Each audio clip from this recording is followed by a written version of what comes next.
shades, it helps see through the smoke, cause the wicked hide behind the cloak. And if you stay in the mist, you gon' be soaked. So listen up, cause this hair of the dog, what's real, what ain't, is this the fog or smog? Cause there's a difference when you breathe it in. So don't let the corporate media take you for a spin. This that morning show, they put you in the know. So I hope that you ready, cause all we do is go, go, go. Yeah, come get your info, you gon' be like, whoa. Hair of the dog, we bout that, ayy. We in the zone, we out here, yeah. Speeding the facts. Good morning, everyone. Welcome to Hair of the Dog. I'm Andy Kennedy. It is Wednesday morning. If the pandemic and 2021 still has you confused, we are live and we are ready to ask the same question we asked on Monday, which is, was the events of last week at the Capitol an attempted coup or performative theater? Because we still have questions to that effect, and we've had new information come to light. So we are going to be jumping into that issue today with both feet. It's hopefully you're safe and distancing and wearing your mask like good little boys and girls, because clearly the government is still insisting that you don't need any help to get through this. Good for them, right? So anyways, we're just going to have to apparently brave the winter when with so many people that are about to lose their place of residence. This indeed may become the winter of our discount tent. That was so bad. I will remind everyone that I am a father. Yeah, dad jokes. Yeah, there you go. So anyways, let me formally introduce my co-host. Hi, the lovely and good talented morning. Carrie Barber. How the hell are you this morning, Carrie? I am great.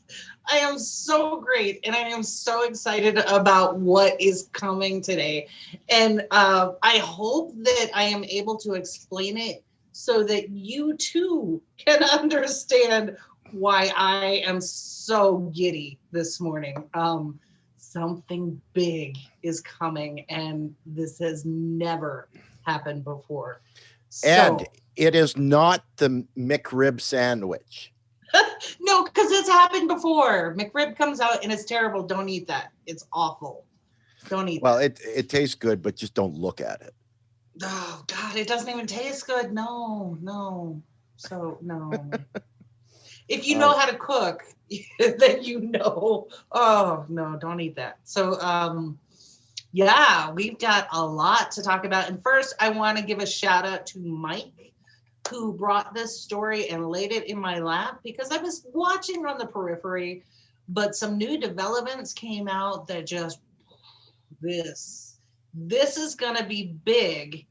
And I want you to hear it here first if you don't already know about it, and keep tabs on this because this is developing. And as it starts to roll out, not to use a snowflake analogy, but let's do it. This is going to be a huge landslide. No one will escape what's coming. And I am so super excited for this one. So, but first, we need to go back to elementary school. And for those of you who remember, the Schoolhouse Rock had some really great tutorials on basic civics. One that they did not have, which I wish I could have pulled a video for, was for the First Amendment, free speech. I'm really disappointed personally. Andy, you had the dad jokes. Now, as a mom's disappointment.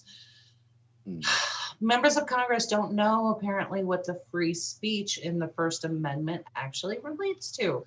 And I am saddened by that. But so I want to make sure that at least everyone in our audience is familiar with what free speech actually is And, oh, by the way, maybe you should read the entire Bill of Amendments. So we had our Constitution, and then I believe it was James Madison who said, hey, no, we really need to call out, civics for dummies, and let's have these 10 things that we just went through that need to be called out specifically so some bullshit artist can't come along and say the public doesn't have these rights. So they called this the Bill of Rights. The first 10 amendments are in the Bill of Rights. These were the original ones. And the very first one was the First Amendment covering free speech and freedom of religion.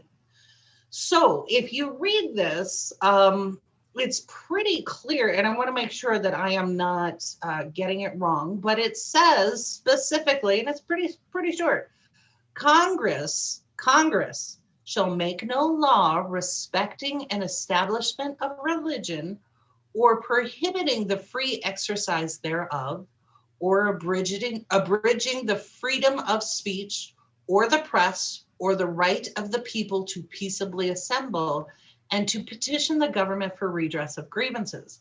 So there's a couple things in here that the original founders had just gone through that was complete and utter bullshit.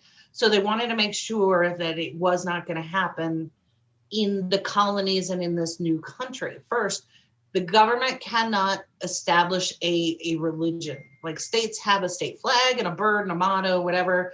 No one can establish one religion. So when we say we're a Christian nation, that is unconstitutional. We are not a Christian nation. We are a nation of people who have religion. That's correct. Some do. Yep. And anybody that says that is a Christian.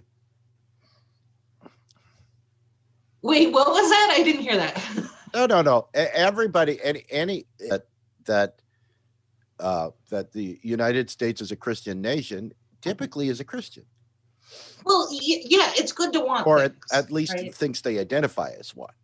Oh, yeah, and that is my own personal grievance. But yeah, it's good to want things. But what this means is that if you have a religion, something that you, whatever it is, for some of us, it's no religion. For some of us, whatever. It's just the government can't establish a single religion and cannot prohibit you from your own religious beliefs, except in very narrow guidelines like public health risks.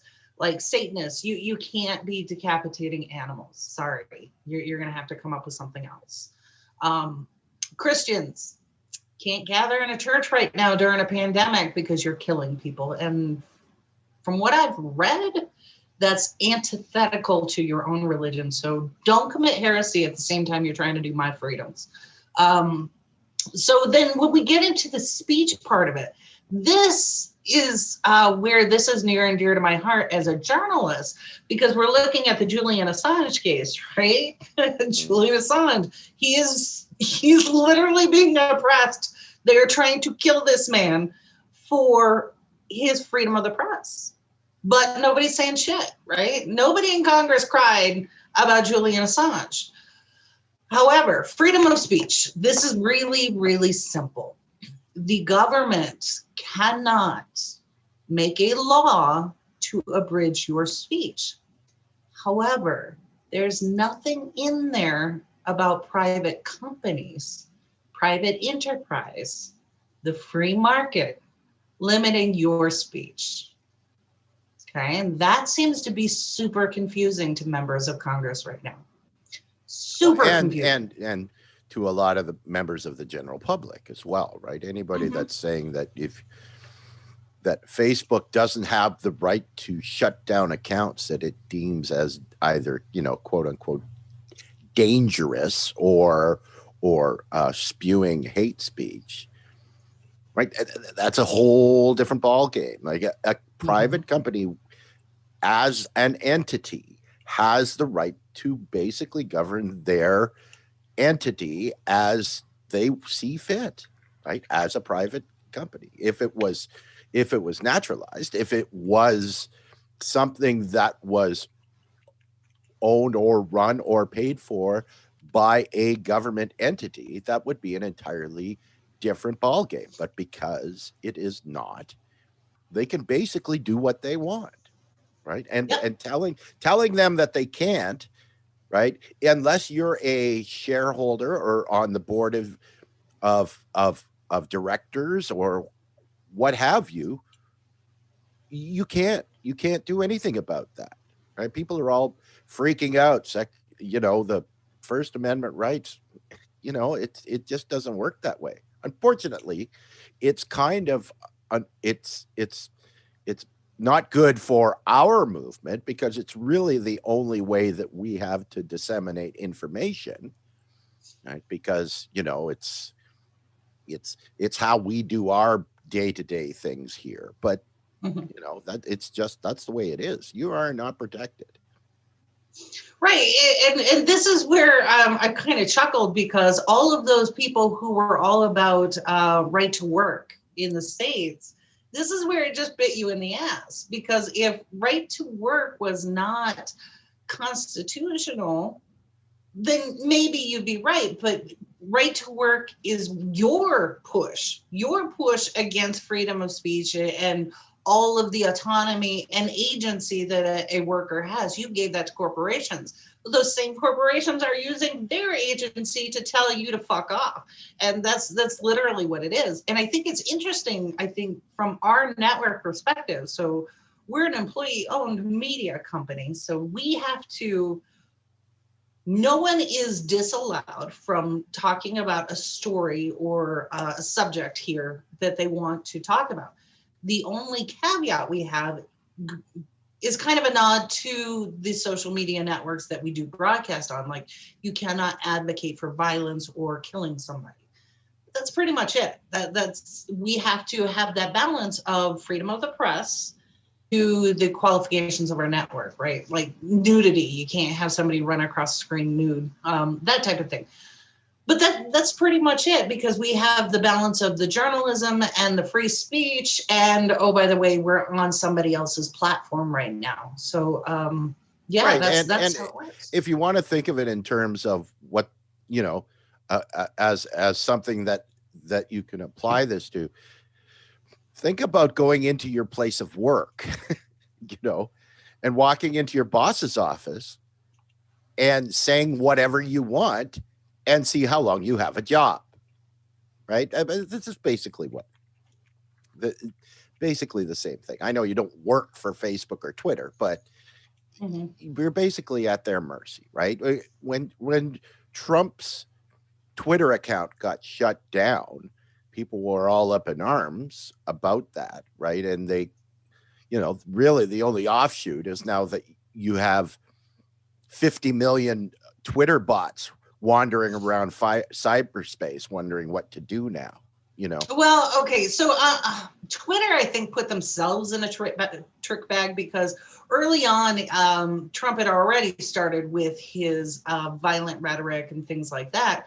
And people were petitioning Twitter saying, hey, he's violating our service here, what you establish as service. And Twitter came back with, well, we're not going to ban him, even though we recognize he's violating our terms of service because of the office that he holds, and this is now public record.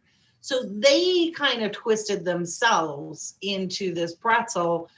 So when they did finally take action against that account and the rhetoric that was coming out, everyone's like, okay, you just contradicted yourself. But I think that they recognize the legal liability that they have for promoting that kind of messaging, regardless of who the office holder is. And I think that's an important point.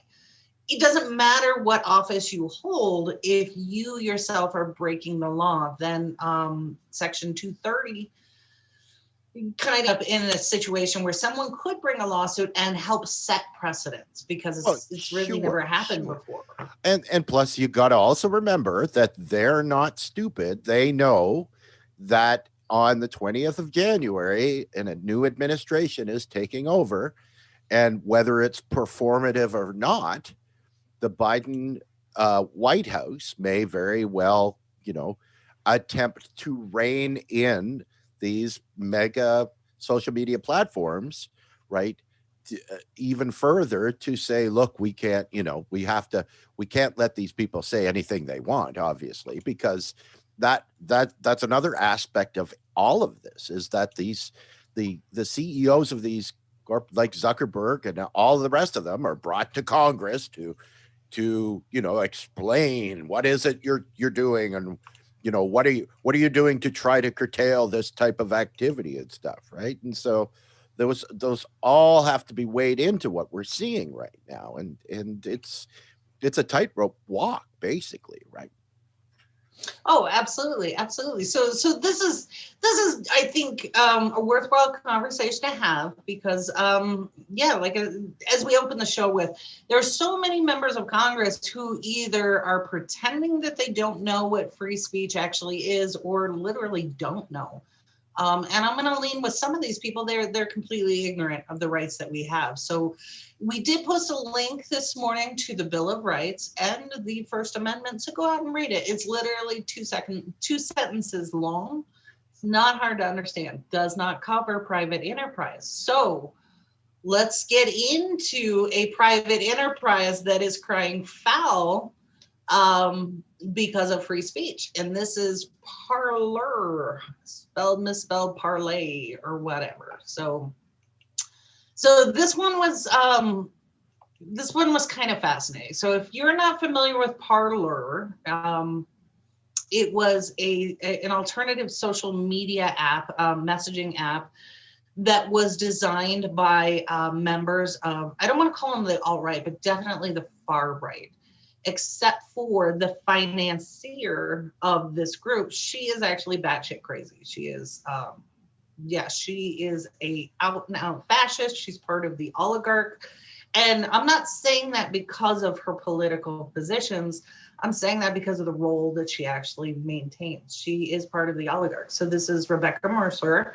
She controls a lot of how the funding from the Mercer family, multi-billionaires, is distributed, right? So their whole goal was to create, let's be honest, if you're a billionaire, your goal is to keep more of your money and to do whatever the hell you want. So in order to do that, you literally buy members of the government and have them do your bidding. So that is something that the Mercers and others have been doing for quite some time. So it's not just on the left, but it's on the right too. So this is where the Citizens United decision was so horrific to democracy, but this is something Republicans wanted.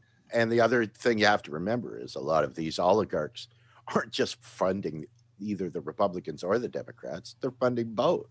Right? Yeah, absolutely. Absolutely. And one of the sources that I really like for this, now it's elementary, but opensecrets.org.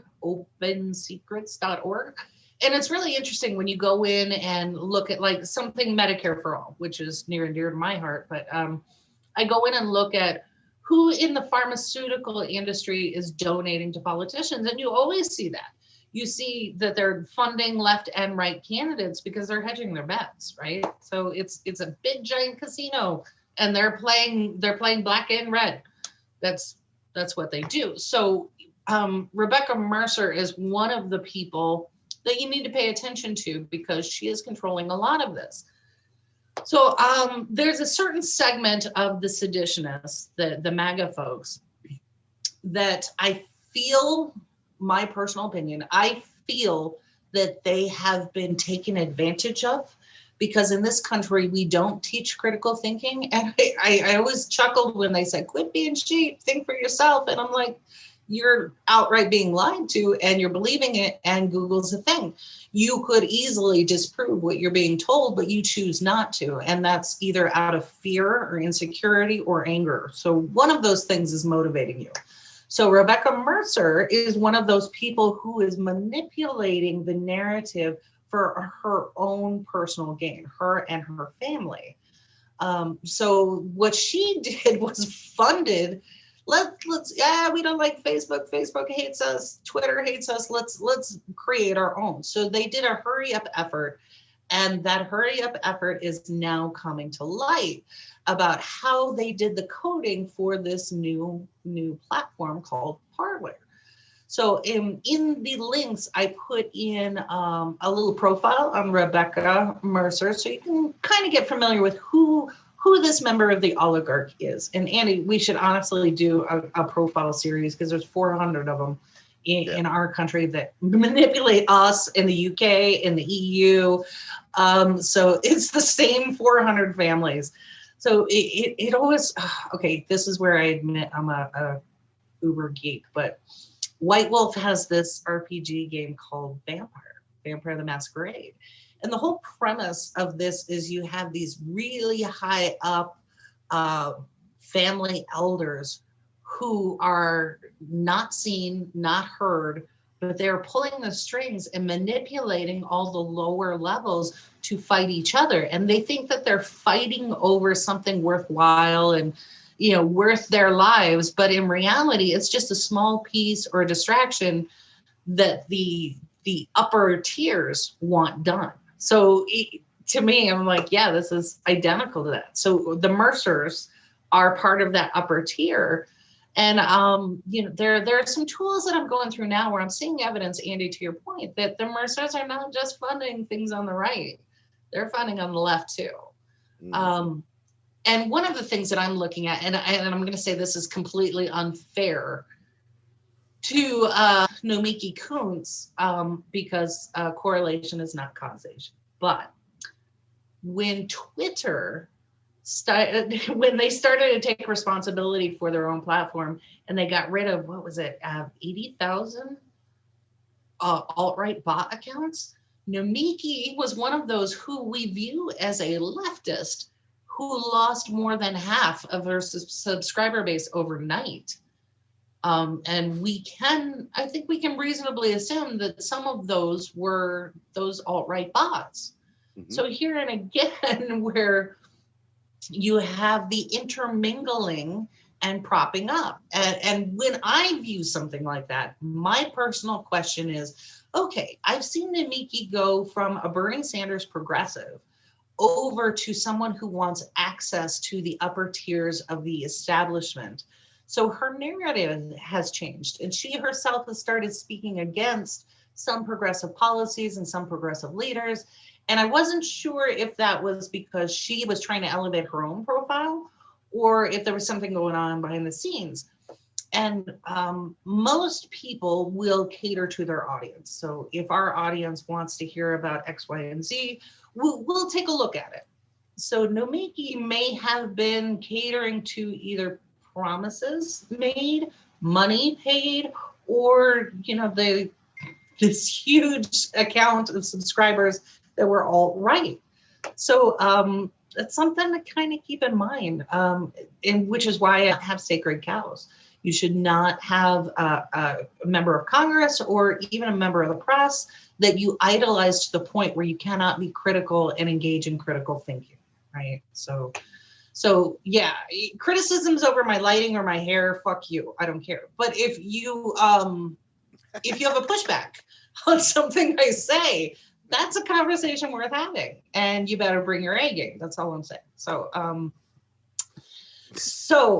the other thing that I put in there was a link, Fox News. So the CEO and one of the founders of Parler was on Fox News, and he too was, well, first the Fox News pundit opened it with an attack on free speech. No, we've already covered. That is not attack on free speech for Parler to be shut down and all the bullshit that was going on with them. That is not an attack on free speech. That is private enterprise and the free market making the decisions. The thing that you always preach, that's what was happening. So the CEO got on there and cried crocodile tears because he was being shut down by those really big companies. Well, I hate to tell him, these are the big companies that we have been advocating on the antitrust front, that we need to break them up. Big banks, big corporations, we need to break them up. So I'm so thrilled to hear that the alt-right is now coming around to progressive policy and antitrust laws. What a development. That's amazing. I'm excited. Come on, let's learn about antitrust. And we had Sherry Weiss on, who has this 3-part series about where antitrust laws started and why we have them. so that you don't have too big to fail, because if it's too big to fail, you need to break it up, right? Because it's not stabilizing for our economy to have this 400-pound or 4,000-pound gorilla manipulating our economy. So thank you, AltRight and CEO of Parler. Come on in to macroeconomics and things done properly. So Andy, I'm going to pause there because you're our economics guru. Anything you want to add to the free market? No. No. It's I'm kind of at a place right now that it's like, all right. I've been preaching a lot over the last couple of shows, and it's just going to start to sound redundant. But I've always, in every situation, right? And economist Professor Scott Fulwiler said that whenever we have conversations in any of these subjects, we can basically take the word money out of the argument, right? Because it really doesn't mean that the money is never anything that we really need to talk about in terms of, what we want to achieve as a society, right? And it's not like, I mean, I would suggest that if people want to learn about macroeconomics, and under the MMT lens and what it means and stuff like that, we can point to, most of the experts and the different publications and the podcasts and the videos and all that stuff. And that's by far the best way to inform people how to do that. I'm more than happy to show people we can send links to those different entities and stuff. But it's, yeah. We always, when we discuss things on this show, the money is never the issue, right? Of course, the only time we talk about taxes funding spending is on the local and the state level, right? But that's basically just because the federal government doesn't provide enough money for them to be able to do the things that people need in society, right? And so right. But we'll go along. We'll just concede that that's a point, and if people want to learn more, they can reach out to us, and we'll explain further. Absolutely, it's a date. So real quick, I want to get to some comments that are coming in, and in particular, this is Dave on our YouTube channel. So Dave has a good point, and this is where it kind of gets funny. Dave says, are they willing to fund internet freedom? And for those of you who don't understand, Dave is one of those advocates who is pushing for community-owned broadband. That means you in your community, you all have this broadband that nobody can fuck with. You are the owners of it. You're not paying into Comcast or one of those too big to fail. It's you, and you have this tremendous amount of broadband speed, not what you've been sold, not what you've been told, but actual high-speed internet. And it's an amazing thing that I would think anybody who is on Parler right now should be going, maybe there's something to that. So he's asking, hey, you want to fund that? And that is actually happening in like Chattanooga, Tennessee has the fastest broadband speeds and the most connection of any city in the country because they actually have their own community-owned broadband. Amazing. Wow. Maybe we should learn from it. Do they call it the Chattanooga choo-choo? Choo-choo. They should.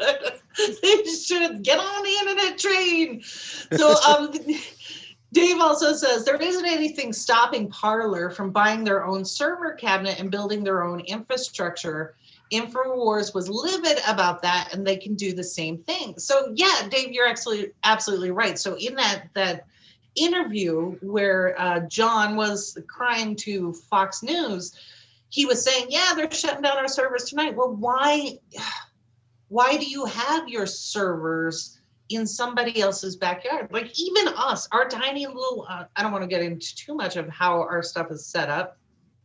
I don't want an invitation to somebody, but we thought about these things as we went forward, and we have redundancies upon redundancies here. So if somebody gets pissed off at us, we're not going to lose our content, and we're not going to lose our ability to broadcast. So yeah, this small company of 10 members, we thought about it. How come they didn't? I don't know. So Dave says, tell the alt-right he would love their funding. So yeah, absolutely. And for anyone else who's tuning in this morning, we do see your comments. So if you write them, particularly on our Facebook page, or Twitter, Periscope, or our YouTube channel, we'll see all those comments and we'll respond. So happy to have that conversation. So let's move on with Parler, because we still haven't gotten to the best part, and I really want to cover that. So on this Parler thing, right? So they were getting shut down because the big guys didn't want their servers, didn't want any culpability and anything else. So here's what was happening. Before their servers were getting shut down, there were people who were trying to aggregate the information, collect this information. And the reason why is now that is all evidence. So if you saw, like most of us did around the world, on January 6th, there was that attempted coup. And some of those poor MAGA folks had no idea that what they were doing was illegal. Doesn't mean you still can't be charged. Just because you don't know the law and you've broken it doesn't mean that you can't be charged. Sorry, you're looking at felony charges. Well, how could they possibly capture all of these people? How would they know about this mob? Well, this is where technology comes in. And once again, the alt-right push against education has come back to bite you in the ass, because you were so down on higher education and poo-pooing university and study and bettering yourself, you don't know what the rest of the world knows, that you're traceable and you can be found in some really simple, easy ways. So Andy, the first TikTok video, if you could cue that up for me, please. That would... Hey, champ, did you commit treason on Wednesday and you're pretty sure none of the cameras caught your face and you didn't post to social media like the other idiots? Well, I've got bad news from you. As a network administrator, I'm going to tell you about a couple technologies that probably tracked your presence. First of all, the Capitol building has a lot of area underground and they need reliable cell service. So they have built out a cellular network in there that they then rebroadcast or connect to the providers. All of that is logged. So if you were anywhere in that building and you had your cell phone with you, that is one way. In addition to that, the wireless networks probably have Bluetooth beaconing turned on and Wi-Fi triangulation. And just by being in the vicinity, you don't even have to try to connect. They know where you were and when you were there, and they tracked you through the building. As the government, they can actually cross-reference that with cell providers and figure out exactly who you are. So they may not have come for you yet, and they may not come for you for days or months, but once they get through those logs, they're coming for you. So I believe that law enforcement is currently working on a new app that reads you your Miranda rights. Right. That would totally make it a lot easier. So all of these people who, how are they going to find me? Yeah, no, you're really easy to find. I got to tell you, in my own personal experience, I grew up overseas. So DC was kind of my home away from home. I was there more. That was where we came back to in the United States. So I know all of those buildings, spend most of my time in and around them. And even then, okay, because I'm old, so I was in high school. Even then in the late 80s, it was so wired and cameras everywhere and whatever else. And just the technology that was being used at that level was not publicly available. They knew who you were then. Now they can tell whether your boxers are briefs and what you have for breakfast. So this whole expectation that there was any anonymity when you walked in across the threshold, however you got there, and we're going to find out how you got there. None of that is true.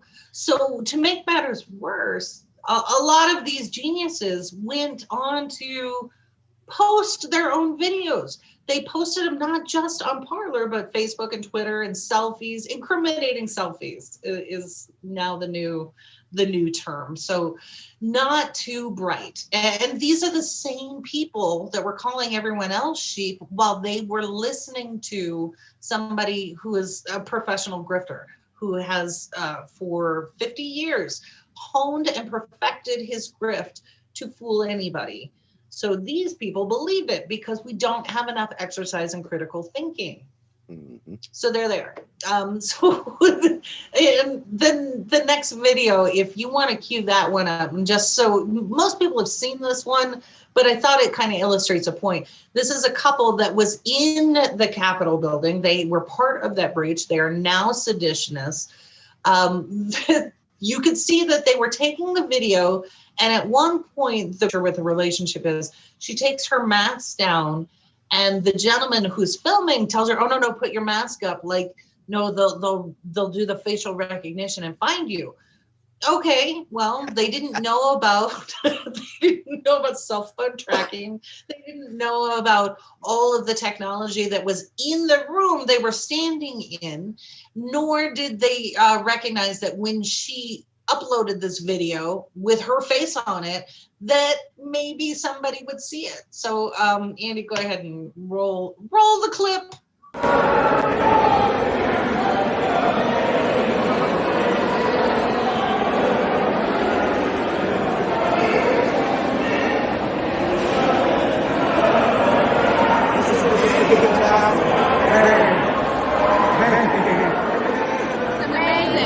Put your mask on. I don't want to see you.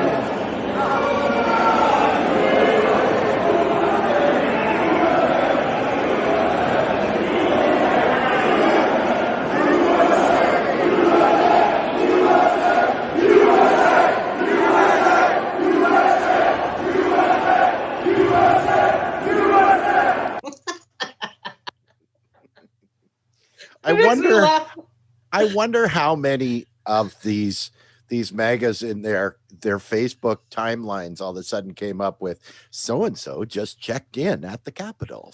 Right. And I can tell you that I know people who go on assignment for our government, and they're not allowed to take their cell phones or whatever. So when they come back, they're always just freaked out because they'll be like, so-and-so was at the same location you were. Would you like to connect as friends? And they're like, oh shit, no.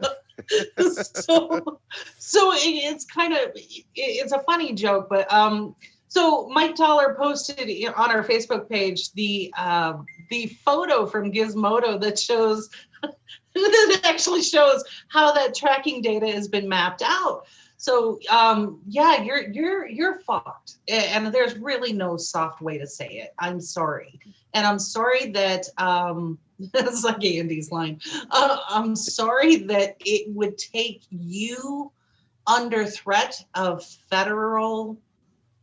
I don't want to say federal fines because I think some of these people are actually going to jail, fines and jail, but that it would have to get to this level for you to stop and reevaluate your life choices, right? That's right. And you'd at least be crying at the airport. Oh God, yeah, exactly. What did you think was going to happen, right? And anybody who has a kid or babysat a kid for 5 minutes, you've gone through that. What did you think was going to happen? What? Right? So, and now we're having to have this conversation with friends and family and adults, and what? So here's where it's going to take a monumental turn. It's not just your cell data. It's not just the incriminating cell phone videos. This hack, and this is the part that has me so super excited, and I'm going to tell you why.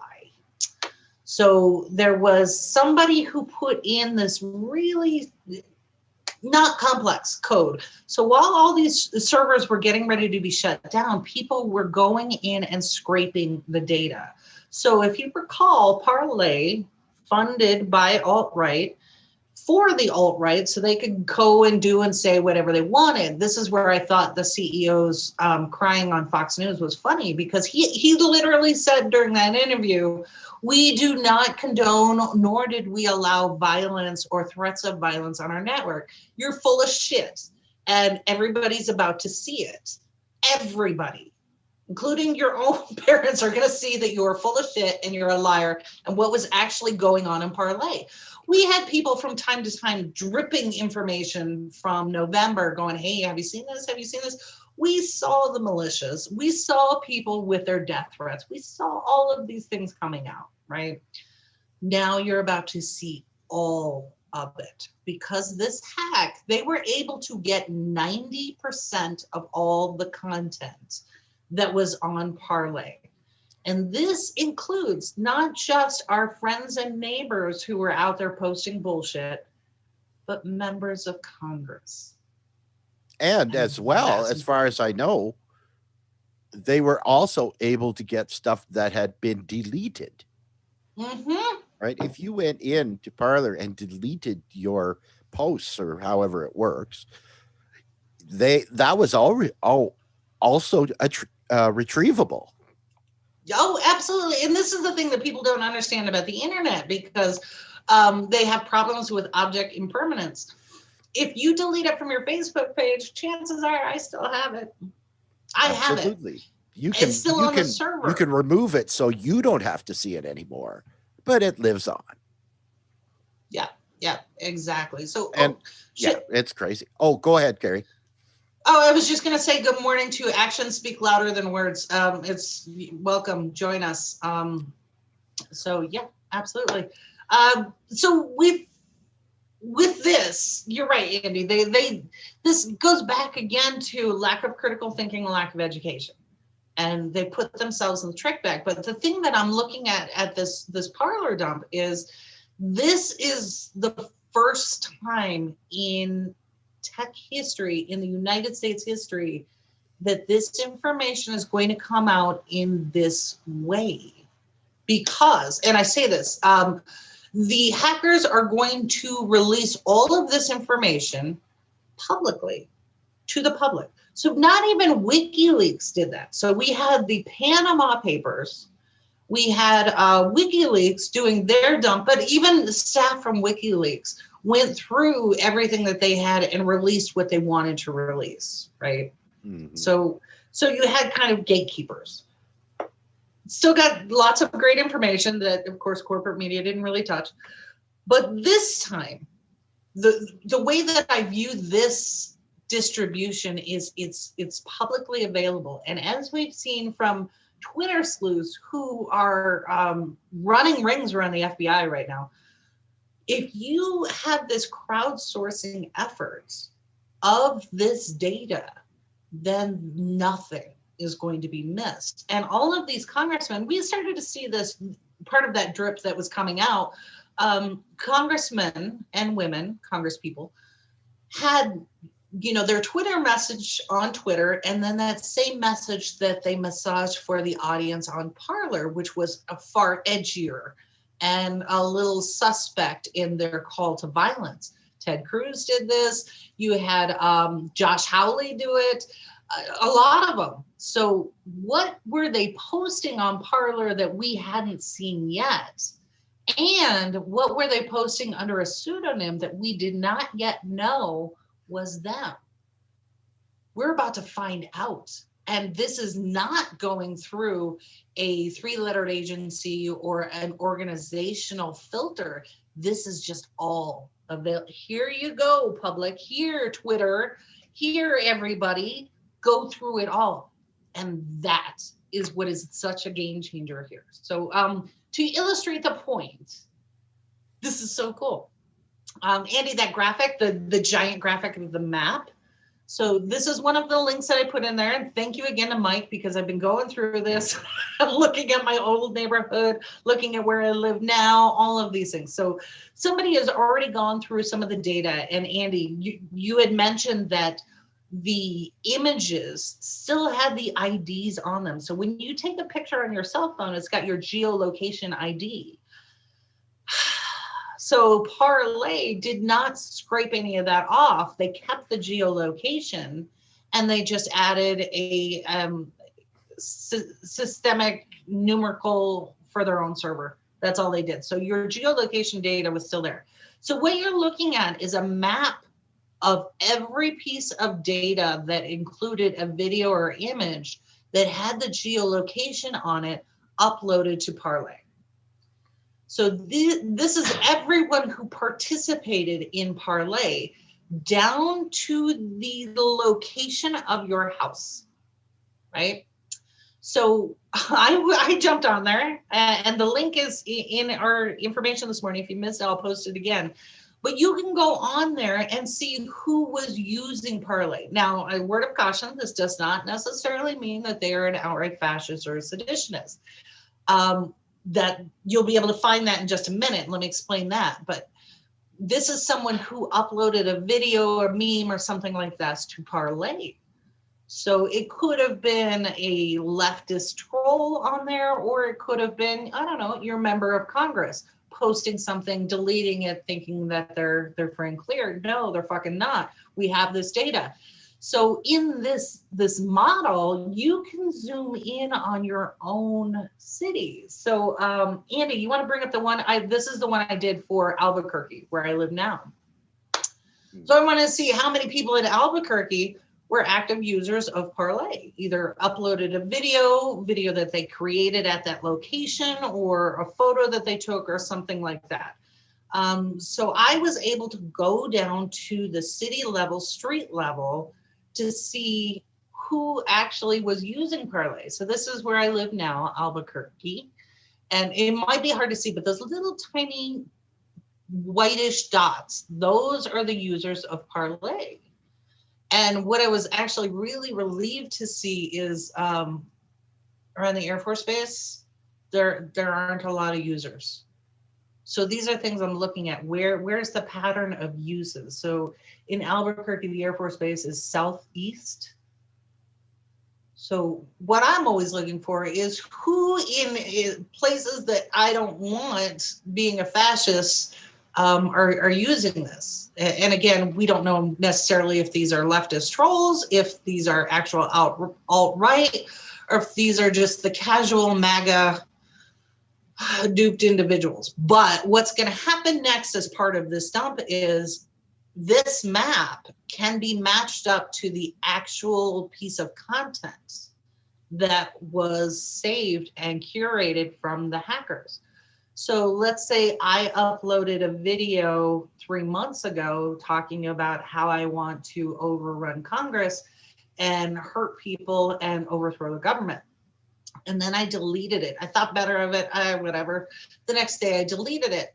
Well, my house is going to show up on this map where I created the video, and then this dump is going to reveal the exact content that I posted.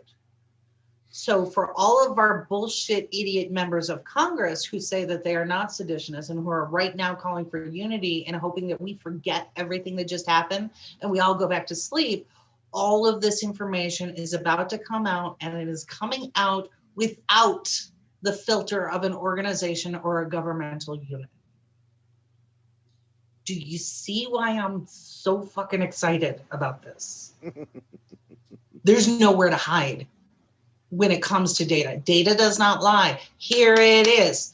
And, you know, I know that there are lettered agencies who have the ability to deposit information on your PC. Like, we know that they can take, let's say, okay, so let me just say, if I ever get arrested for kiddie porn, wasn't me, this was deposited on my PC, because they actually have the ability to do that. That is not what we're talking about. We're not talking about a dump on your PC. We're talking about you actually uploading to Parler. So if somebody tries to forward the excuse that they were using, that this is all a hoax and they didn't do it and their account was hacked, no, they're lying. They're absolutely lying. And that is part and parcel to what makes this such an amazing event. It has never happened before, and I am so excited to see it. Not just from a journalist standpoint, but from honesty and integrity. I mean, it's fucking Christmas. This is, I don't know how else to explain it. Am I explaining this, or? Oh yeah, absolutely. Okay. Well, and people that think that this is just, you know, a conspiracy theory, that the cell phones, you know, there are ways around them knowing where you are and all this good stuff, right? But there's been several either documentaries or news reports that have shown that you can take your cell phone and turn off the location tracking and shut off the actual phone. Like, it is off.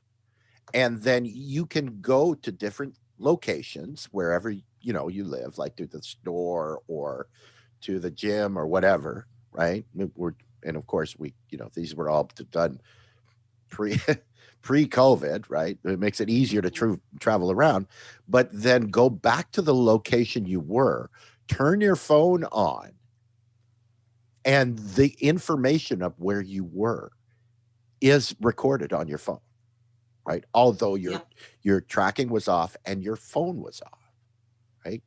They made the ability. People are worried about the vaccine and Bill Gates sticking an RFID chip in your skin. Why the fuck do they need it? Everybody's carrying a phone. That's exactly right. Yeah. So this is part of when you reject education and opportunities to better yourself. Like somebody, the gentleman from the Green Party in Pennsylvania, and I don't have his Twitter handle now. He said something that I was like, okay, that was a high-minded dig at somebody else. I don't know if they get it, but he called somebody a smooth brain. And it made me chuckle because for those of you who are not aware, the goal, you win this game by having more wrinkles in your brain, and you get those wrinkles by learning new things. So if you have a smooth brain, you're not learning anything. So this is the goal, right? And this is, you know, Andy and I try to make a pretty good effort to get you to think critically and explain basic information so that you'll have it. This is our gift to you, so that when the next con artist comes around, whether they're wearing a team blue or team red, you'll be able to identify and go, no, I don't think so. Take your snake oil elsewhere. So this is part of the conversation I wanted to have today, because if you happen to be on Team Red MAGA and you were believing that you were not going to get caught, or that you were somehow super smart and smarter than the technology, no, this is all going to come out. And what we're going to see is like, I will get to go and look at Albuquerque and see what neighbors posted what. Like if you have a rant against somebody, I don't care. If you have a political position, I don't care. But if you're actively trying to overthrow our government, now I care, because that's something completely different, right? So, and we're all going to see that. We're all going to see what you posted, what you did. And that's a position that, that we haven't been in ever. And I'm super excited, because it is my hope, excuse me, that the Ted Cruzes of the world will not go unpunished, because right now we're seeing the low-level people get arrested. We're seeing them be charged. I want to see the conspirators at the top, because it's got to be them at the top. And this whole push to remove them from Congress, I think, is absolutely right on. You cannot serve a government that you are trying to overthrow. What? That's crazy. And, you know, just from the evangelical Christian point of view, thou shalt not suffer a witch to live. Do the same with your member of Congress, right? So if they don't want to be in the government, don't force them to be in the government. Send them home. There are plenty of jobs that they can get right now, like car salesmen. They'd be really good at car sales. Yes, or working in hospitals, transferring COVID patients back and forth between different departments. Yeah, exactly. That hoax, right? And there's another thing. We do need to cover that, but the amount of people who called it a hoax, who were first in line for the vaccine. Wait, what? So this whole conversation reminds me of during the campaign of that debate, the vice presidential candidate debate between Harris and Pence, right? When that fly landed on Pence's head, the top of his head, and stayed there for whatever it was, a good 5 or 6 minutes, right? And people said, is that a fly? Actually, no, that's a GOP bot that's downloading further instructions. Right, exactly. So, I mean, we can have a ton of good commentary and a lot of fun with all of this, but I'm one of those people that the more information we have, let's get it all out there. Most of us are adults; we can handle it. But I don't want to see another situation where it's just us that is being held accountable and not the people who are profiting from it, profiting either in their career or monetarily, or they're going to get to go and do the revolving door and go to a consulting. No, fuck that. I want Ted Cruz, and I'm using him as an example. Don't necessarily know exactly what he did, but if it comes out that he was actually instigating and organizing with sedition, like Alex Jones is already, everything that's out there right now could put him in jail. I haven't seen an arrest for him yet. Michael Flynn is another one. He was already pardoned once, and apparently that wasn't enough for him. So he already has enough for him to be charged. I haven't seen him charged yet. Why not? And then after the 21st, it's going to be an absolute free-for-all going after the entire Trump family and the entire cabal. So you've got Interpol and, New York State and all of these places just ready to tear into him. But I want to see that. I want to see accountability at the top, up to and including, I don't care whether you're blue MAGA or red MAGA, there has to be accountability, because, and just to tease a little story I'm working on, without accountability, when some people are above the law, then you end up with things that we see across the country with authoritarian police forces who, where racism is a symptom of it, where corruption is a symptom of it, where you have DAs and people within the justice system who are advocating and complicit to it, all a symptom of having one group not being held to the same standards with no accountability. And we need to stop that in Congress, stop that in many different areas. So this is why I am delighted, and I already have my Google alerts for every time new information comes out. I'm going to be right there front and center. So I hope you will too. Mm-hmm. So that's all I got. And what else are you going to do? What else are you going to do right now? Yeah, exactly. So I just want to make a shout out that we had Brandon had a really good panel last night, a panel of veterans, 2 of our own here at DLF, and then 2 guests. One of them was an attorney. And it was a really good discussion from a veteran military perspective about some of the seditionist participants and what will happen. And I was so delighted to hear one of our guests who, when it came time to talk about solutions, he actually pointed to progressive policy. And he was saying that if we want to heal our country, and we want to have people not be looking to overthrow the government, then we have to present them with livable wage and healthcare and the things that they need to survive. So I was delighted to hear that, because I had been going through all day the FBI and CIA reports about terrorism and terrorist cells from foreign countries coming here. And the reason why historically terrorist cells did not work in the United States was because somebody would come from another country, come here, get acclimated, find a good job, get a car, get a house, have a family. And then when they were activated, they'd be like, nah, I've got it pretty good here. I'm done. Right. And that's why we were protecting ourselves from terrorism by taking care of each other, immigrants included.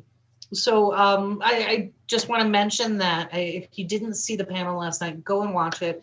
It was a really good discussion, and I learned a lot from their perspective. So right, absolutely. No, it's when you make a actual change for the better in someone's day-to-day life, right? When you can show them the benefits of what the progressive policies can actually do for them, that's what makes a difference, right? The propaganda that comes out of the neoliberal regime on a daily basis for as long as it's been happening, for 5 decades, right? If they aren't seeing any real gains in their own lives, it's easy to keep them fooled to think that, well, this is as good as it gets.